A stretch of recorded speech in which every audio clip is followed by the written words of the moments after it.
영광을 살아계신 하나님께 올려드립니다. 오늘 창세기 50장 1절에서 14절로 은혜 받는 귀한 시간으로 축복합니다. 이 창세기 강의는 다음 주까지 이 대단원의 막을 내리고 다다음 주부터는 출애굽기를 강의할 수 있도록 계속적으로 그렇게 해나갈 수 있도록 하겠습니다. 먼저 이 나라 이 민족을 축복합니다. 그리고 한국 교회와 자유 대한민국을 이끌어 가시는 윤석열 대통령을 축복합니다. 오늘도 그건 이렇습니다는 한번 생각해 보고 넘어갈 수 있도록 그렇게 하겠습니다. 지난 한 주간은 우리나라 정치권의 소용돌이 속에서 보내는 초조와 불안, 근심, 걱정, 이 나라를 위해서 잠을 이루지 못하는 그런 한 주간이었다 그렇게 생각이 됩니다. 그 이유는 윤석열 대통령의 비상계엄 선포인데요. 이 비상계엄은 6시간 만에 해제되는 해프닝으로 끝났습니다. 그런데 그로 인해서 이 탄핵안이 발의되고 또한 7일의 표결에 이게 붙여진 결과 부결로 끝이 나게 되었습니다. 서울시장 누구죠? 서울시장은 자기가 그 특별 기자 인터뷰에서 이 비상계엄은 잘못된 것이다.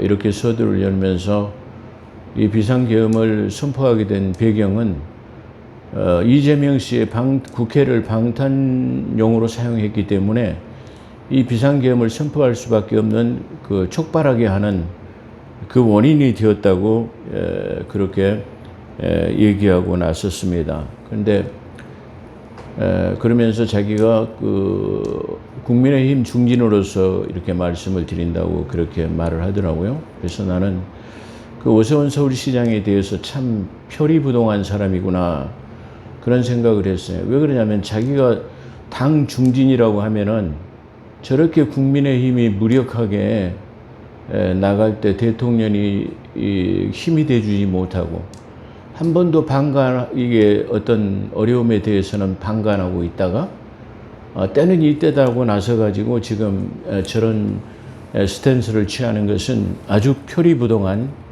그런 사람이었다 그렇게 생각을 한번 해보았습니다.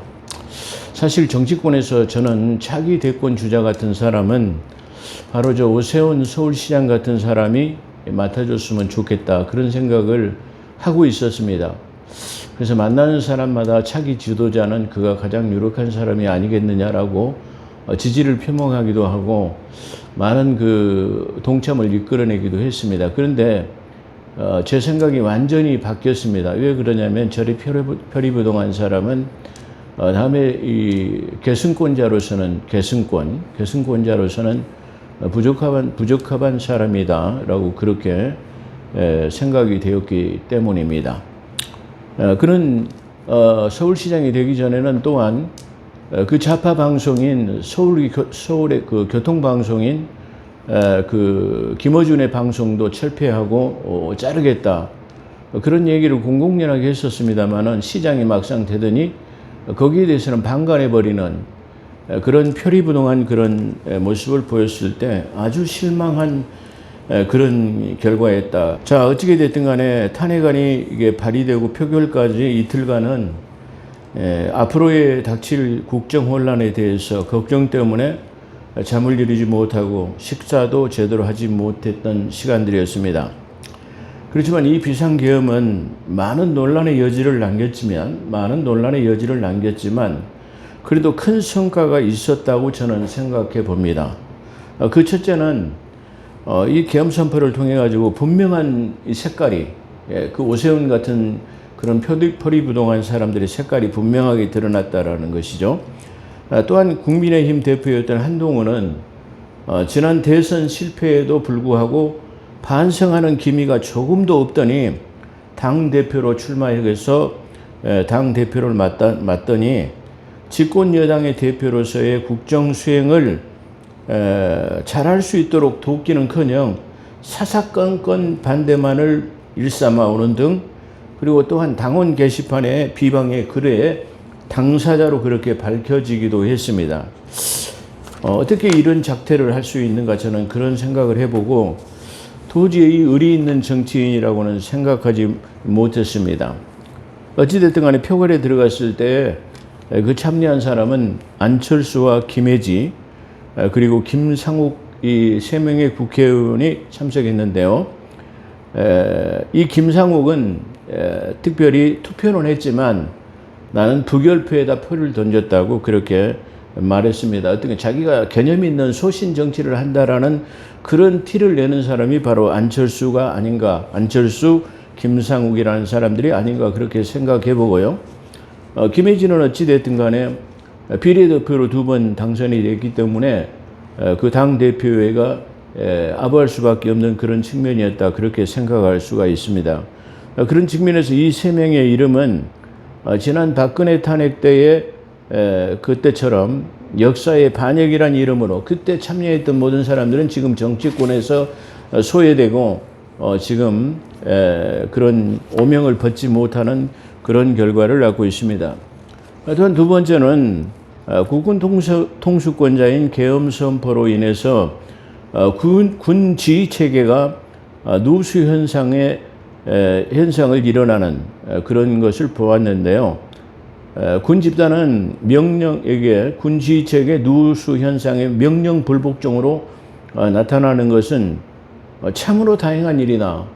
다시 말하면 군 집단은 명령 계통의 명령에 죽고 사는 그런 집단이 바로 군 집단인데요. 이 통수권자의 명령에 죽고 사는 그런 단체입니다.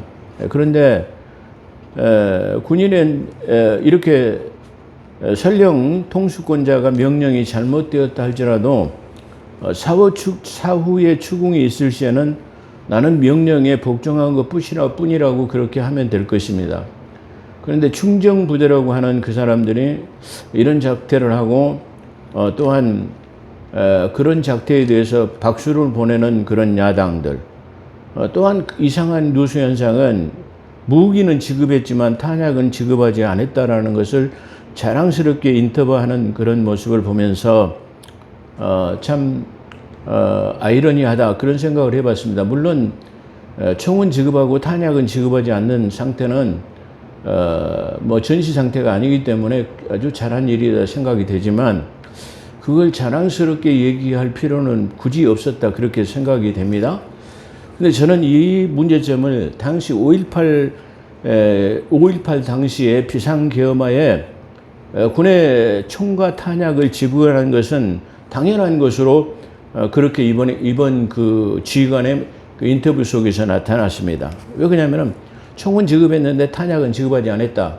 비상계엄하에는 위험이 발생할 때는 반드시 뭐 공포탄을 쏴든지 총을 어떤 예를 들어서 뭐 같은 동족에게 총뿌리를 겨누라는 것이 아니라 무력을 제압하기 위해서는 필요에 따라서 사용할 수 있는 것이다. 그렇게 생각해 볼 수도 있는데요.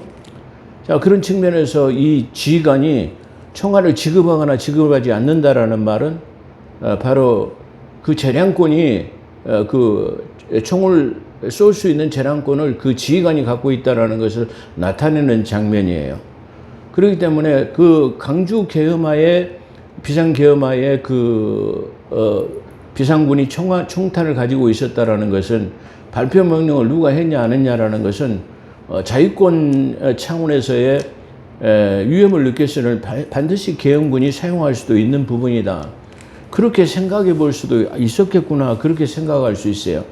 그렇기 때문에 그 5.18 당시에 누가 그 발표 명령을 내렸냐 안 내냐는 것은 그건 대통령 통수권자로서는 야, 누구 총을 쏴라, 사용해라 이런 말을 할 수 있는 것은 아니다라고 그렇게 생각해 볼 수 있어요. 그런 측면으로 본다면 지난 전두환 대통령과의 관계도 이 대통령과는 무관한 사실이었구나 하는 것도 한번 이번 사건을 통해서 우리가 한번 생각해 볼 수 있어요. 지난 얼마 전 전두환 대통령의 3주기가 이렇게 추모 예배가 드려졌습니다. 추모 행사로 치러졌습니다. 근데 그 추모 행사를 통해서 알게 됐는데요.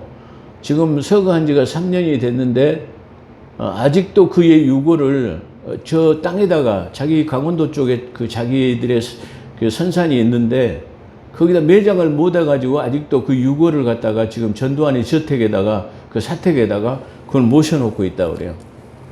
그걸 반대하는 사람들이 저 민주당 사람들이라고 그래요. 그렇기 때문에 그 뭐 도지사가 됐든 누가 됐든 절대로 그 유골이 이쪽으로 들어올 수 없다. 이렇게 저지하기 때문이라고 그래요. 저는 그래서 그걸 보고 참 사람들이 이렇게 좀 독할 수 있을까 이런 생각을 해봤어요. 그래서 사람들이 잘못을 했든 안 했든 간에 그 고인 죽음 앞에서는 다 초연해지고 또 용서해 줄 수 있는 그런 마음이 있어야 되는데 그들이 자유를 외쳐주면서 인권을 외치면서 죽은 그 사자에 대해서는 그 무덤으로 땅으로 들어가지도 못하게 하는 그런 이상한 작태는 대단히 아주 우리 일반적인 그 상식으로는 이해할 수 없는 그런 상황이다. 그렇게 말씀드릴 수 있을 것입니다. 세 번째로는 선거관리위원회 압수수색인데요. 선관위는 마치 신성불가침 단체처럼 성역으로 여겨져서 국정조사나 또 경찰이나 검찰을 더 수사도 받지 않습니다. 자료를 내놓지 않고 이게 감사도 받지 않기 때문에 그 안에서 이루어지는 일들은 도무지 알 수 없고 수많은 부정선거 고발 고소 사건이 있었지만 조사할 수가 없는 성역이에요. 그리고 거기 취직되는 모든 그 직원들은 전부 자기 직계존 비속으로 이렇게 세습을 하고 있기 때문에 어떻게 이루어지는 사실도 전혀 알지 못한다는 사실입니다. 그런데 그것을 압수수색할 수 있었다는 것은 바로 이런 조사할 수 없는 것을 비상계엄하에서만 할 수 있는 바로 그런 일이었기 때문에 그런 것도 어떻게 보면 하나의 소득이었을 것이다. 그렇게 생각해 볼 수 있었습니다. 아무튼 저는 이 계엄이 잘 됐다 잘못되었다라는 것을 떠나서 지금 우리 이 정치권을 통해서 이렇게 표리부동한 사람들이 나타나고 있다는 것을 우리가 한번 발견해 볼 수 있고요. 또 다른 측면도 우리가 생각해 볼 수 있는 귀한 계기가 되었다라고 저는 그런 생각이 됩니다. 교회는 디모데전서에 제가 누누이 말하지만 2장 1절 이하에 보면 나라와 민족을 위해서 그리고 나라의 대통령을 위해서 기도해야 합니다.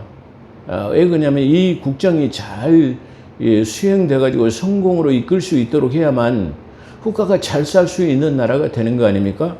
그리고 평화로운 나라가 될 수 있는 것입니다. 그 평화로운 가운데서 우리는 신앙생활의 증진을 가져올 수 있기 때문이다. 저는 그렇게 말씀드릴 수 있을 것입니다. 그런 측면에서 여권 주자였던 이 한동훈이는 바로 지난 대선 때의 실패와 이번에 보인 그 표리부동한 그런 것은 반드시 철퇴되어야 되고 또 오세훈 역시 마찬가지로 그런 사람들은 정치권에서 물러나야 된다. 저는 그렇게 생각하고 그런 측면에서 역사의 물결은 도도하게 흐릅니다.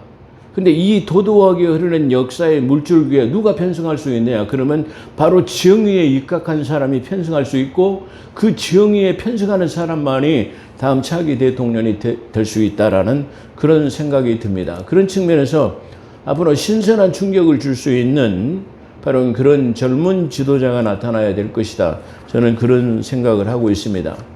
그런 측면에서 우리가 한동훈이를 많이 지지했던 이유 중에 하나였습니다. 근데 그는 바로 그렇게 정의로운 역사의 물줄기를 편승할지 모르는 그런 역행하는 그런 모습을 보여왔다는 것이 대단히 안타까운 모습이다. 이렇게 말씀드릴 수 있을 것입니다. 자, 오늘은 그쯤 하고요.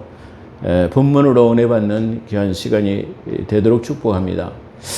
제가 그건 이렇습니다로 잠깐 이렇게 시사 문제를 다루는 것은 우리가 믿음이라는 것을 앞세워가지고 정치권에 대해서 너무 잘 모르기 때문에 우리가 지금 어떻게 지금 우리가 살고 있는 이 삶 속의 당면 문제가 무엇인가, 무엇을 위해서 기도해야 할 것인가를 우리가 깨닫게 하기 위해서 전하는 것이기 때문에 다른 정치적인 오해는 없었으면 좋겠습니다. 라는 말씀드립니다.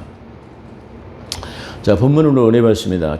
12명의 아들들에게 이 야곱은 그런 예언적 축복을 마치고 이제 147세라고 하는 130에 저 애굽으로 들어가서 17년 후에 숨을 거두게 되었습니다. 그 마지막 유언을 끝내고, 다시 말하면 이 유언을 끝내기 전에는 거의 죽게 되었는데 이 자기 요셉이라는 아들이 두 아들을 데리고 지금 올라온다라는 말을 듣고 죽을 힘을 다해서 일어나 가지고 이 12아들에 대해서 지금 그 유언을 하고 그 기진한 모든 힘을 다 쏟고 지금 죽게 되었다.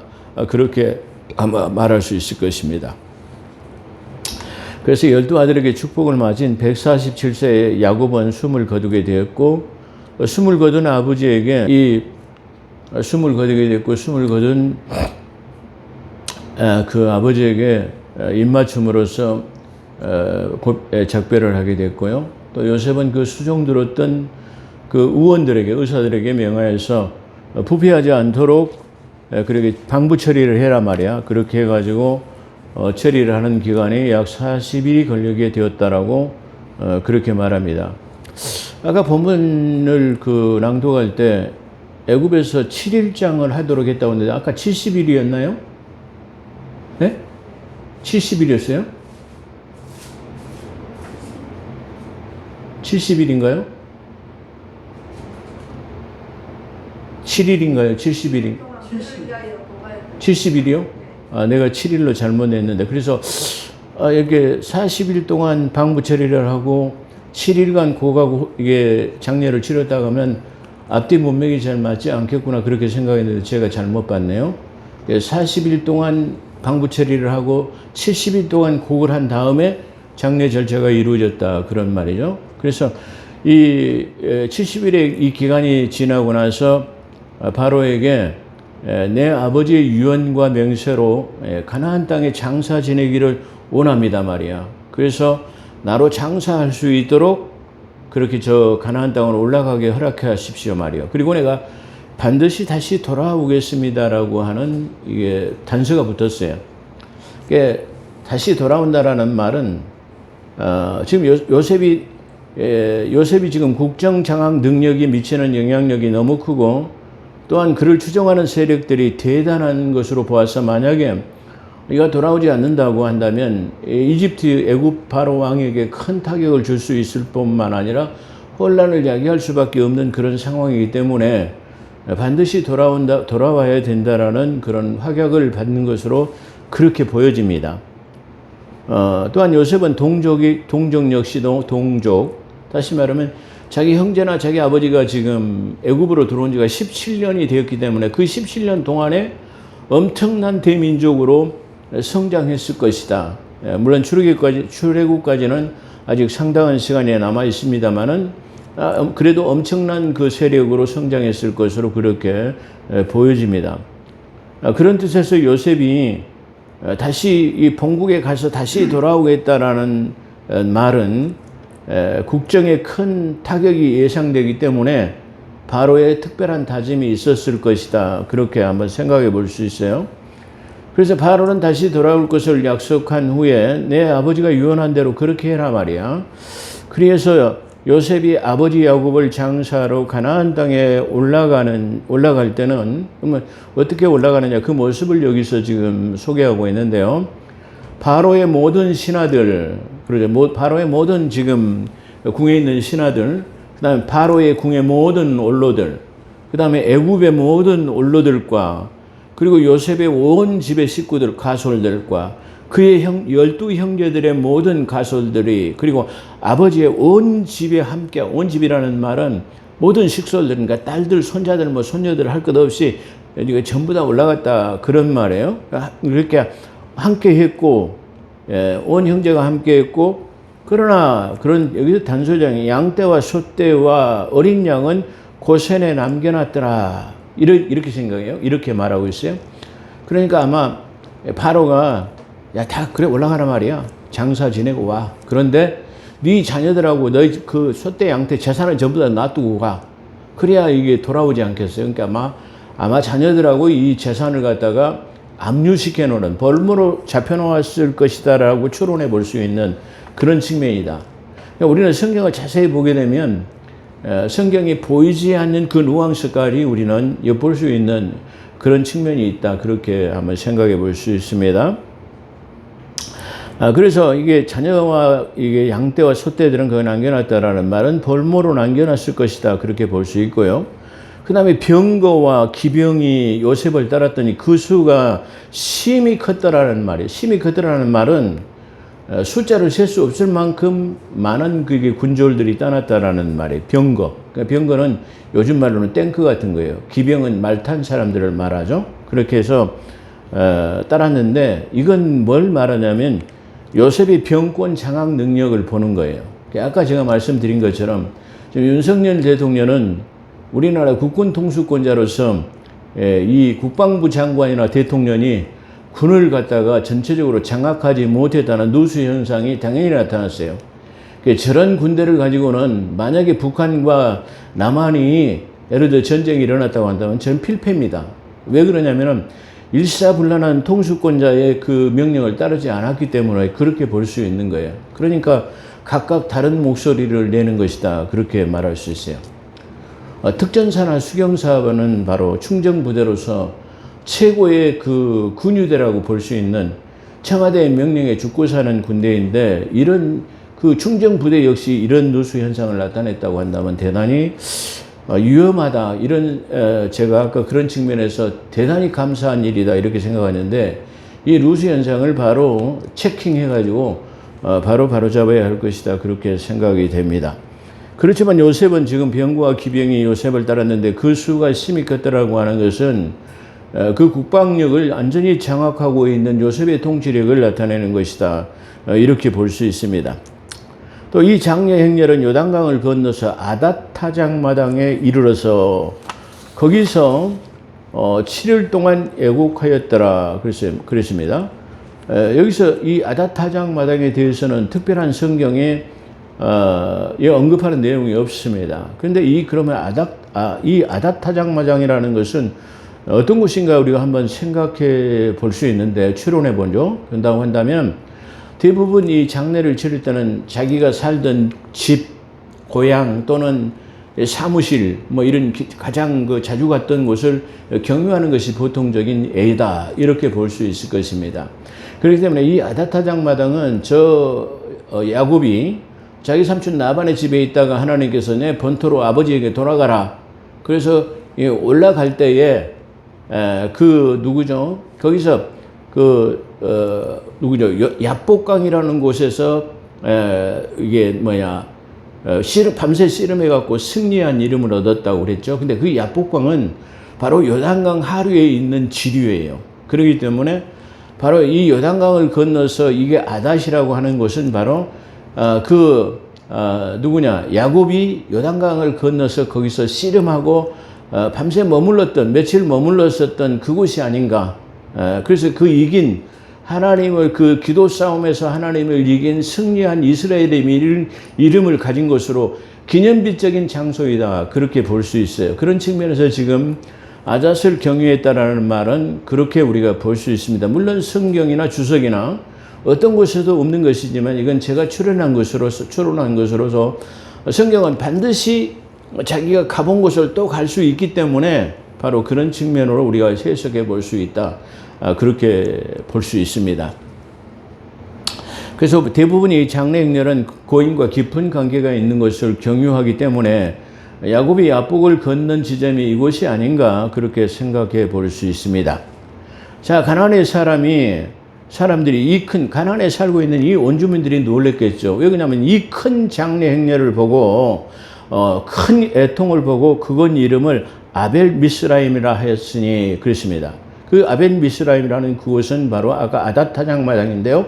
요단강 건너편이었다 그렇게 말해요. 근데 여기서 아벨 미스라임은 말 그대로 큰 장례 행렬을 말하는 것으로 애굽 전체의 통곡이라는 뜻이에요. 그러니까 아벨 미스라임이라는 말은 애굽 전체의 통곡, 얼마나 큰 국장이 이루어졌는가를 단적으로 나타낸 것인데요.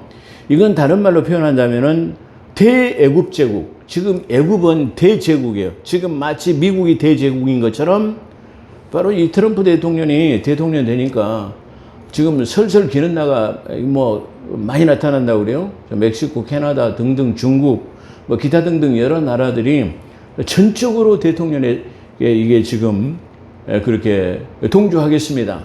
뭐 이렇게 말하는, 그리고 그 하마스 단체인 그 지도자로 숨겨졌던 나라에서도 이제 그 지도자로 숨겨주지 않겠습니다라고 하는 그 트럼프 대통령의 충정 서약을 하는 것으로 나타났다고 그렇게 말해요. 자, 그런 것으로 우리 그런 것을 볼 때 아주 대단한 의미가 있다, 그렇게 한번 생각해 볼 수 있어요. 그래서 이 애굽의 전체의 통곡이라는 뜻은 대애굽 제국의 고관 대작들, 그리고 호위하는 병거, 그리고 수많은 기병들을 보고 하는 말이에요. 그러니까 대작들, 뭐 원로들, 뭐 이렇게 기병들, 뭐 병거가 지금 얼마나 많이 따랐는가, 그걸 보고 아마 가나안에 사는 사람들이 그렇게 얘기했다, 그렇게 말씀드릴 수 있어요. 자, 요셉이 아버지를 장사한 후에 모든 호상군과 함께 애굽으로 돌아왔더라, 이렇게 지금 창세기 오늘 내용의 본문까지 마감하고 있습니다. 자, 여기서 우리가 발견할 수 있는 중요한 것들이 몇 가지 있는데요. 이들은 지금 저 가나안 땅이 지금 가나안 땅은 저 가나안 온주민이 살고 있는 상태였거든요. 그렇기 때문에 그렇지만 저 가나안 땅은 내 아버지, 내 할아버지, 내 아버지였던 누구 아브라함이 저 가나안 땅이라는 것은 언젠가는 바로 너희들에게 영원한 기업으로 줄 것이다라고 하는 그런 믿음이 있었기 때문에 바로 그곳으로 계속해서 이게 가서 장사 지내는 것이에요. 그렇기 때문에 내 조상 아브라함이 영원한 기업으로 주실 그 땅은 바로 우리의 땅이 될 것이다 말이야. 그렇기 때문에 우리가 그곳에 묻혀야 되겠다라고 그렇게 지금 말하는 거예요. 그러니까 지금 이 묻히는 것은 마무렛이라고 하는 햇사람의 그 막벨라 굴이라고 그렇게 지금 말하고 있어요. 근데 이 마무렛이라는 것은 어떤 것이냐면은 최초의 아브라함이 발붙일 만한 땅도 없었는데 하나님이 가나안으로 가라 그랬을 때 맨 먼저 이 가나안에 정착할 수 있도록 해준 사람이 누구냐면 이 마므렛 사람이에요. 이 마므렛 사람이 자기 상수리 나무 밭에다가 아브라함에 정착할 수 있도록 그 배려를 해준 사람이 마므렛 사람이에요. 마므렛 건너편에 그 햇사람의 막벨라 굴이라고 하는 곳은 바로 아브라함이 살고 있는 거주지 맞은편에 아마 동산쯤 되는 곳에 막벨라 굴이 있었을 것이다. 그렇게 우리가 생각해 볼 수 있어요. 이 마므렛 사람은 그 그돌라오멜의 전쟁에서 자기 조카 롯이 전쟁에 잡혀갔을 때에 같이 310 이 족장 아브라함이 거느리고 있는 집에 318명의 군사와 함께 거기 따랐던 부족이 있는데 그 따랐던 부족이 누구냐면은 창세기 14장 마지막 절에 보면 아넬이라고 하는 부족이었어요. 그 다음에 에스골이라는 부족이었어요. 그 다음에 마므렛의 분깃이라고 이렇게 나와요. 그러니까 이 마므렛이라는 사람은 아브라함이 정착할 수 있도록 상수리 나무 밭을 내주기도 한 사람이고 이게 전쟁에 같이 이게 참여한 사람이 되었어요. 근데 아마 이 서열상으로 보았을 때는 그 전쟁에 가장 많은 군사를 동원해 준 사람이 바로 아넬 첫 번째로 기록되고 있기 때문에요.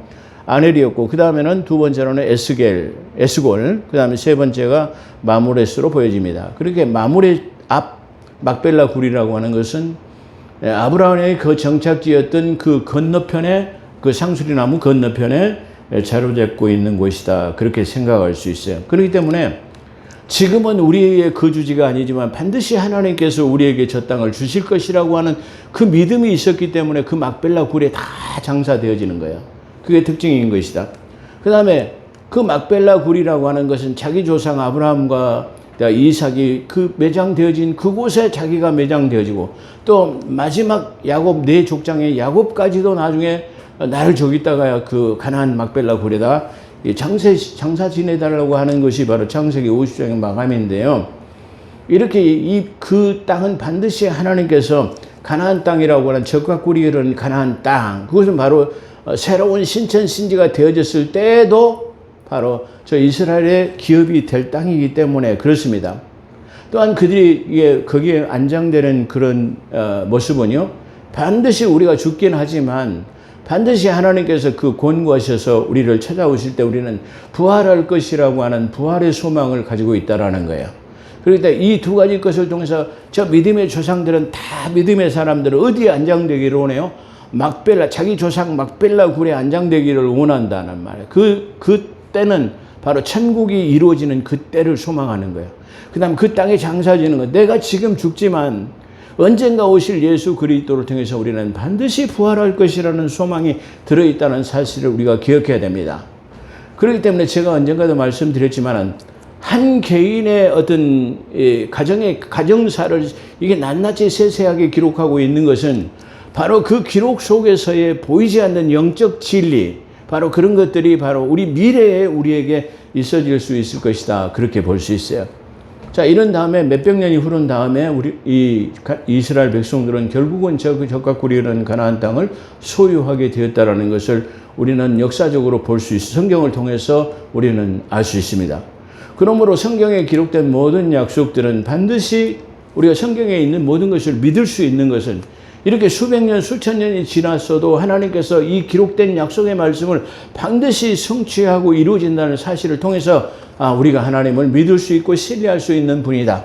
그분을 통해서 우리는 영원한 생명을 얻을 수 있다는 것을 우리가 이 성경을 통해서 알 수 있는 것입니다.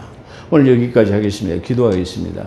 오 거룩하시고 자비로우신 하나님, 우리 자유 대한민국을 하나님께서 기억하여 주시옵소서. 한국의 수많은 교회들을 기억하여 주시옵소서. 이 수많은 교회들이 하나님 나라와 민족을 위해서 하나님 기도하고 있다는 사실을 아버지께서 아시고 또한 그 기도를 들어 하나님 아버지 역사하시는 하나님을 우리는 믿습니다. 하나님 아버지 정말로 세계를 주도하는 국가 민족이 될 수 있도록 하나님께서 성숙한 민족 국민들이 다 될 수 있도록 우리 하나님께서 함께하여 주시고 저 도덕이 흐르는 역사의 물결 속에서 하나님 아버지 정도를 걷는 역사에 운행하는 그런 편승하는 사람들을 하나님 아버지 다음 차기 지도자로 세워서 이 나라 민족이 세계에 우뚝 서는 그런 강국이 될 수 있도록 하나님께서 함께하여 주시옵기를 간절히 바라고 원합니다. 오늘도 함께 하신 것 감사하며 우리 구주 예수 그리스도 이름으로 감사기도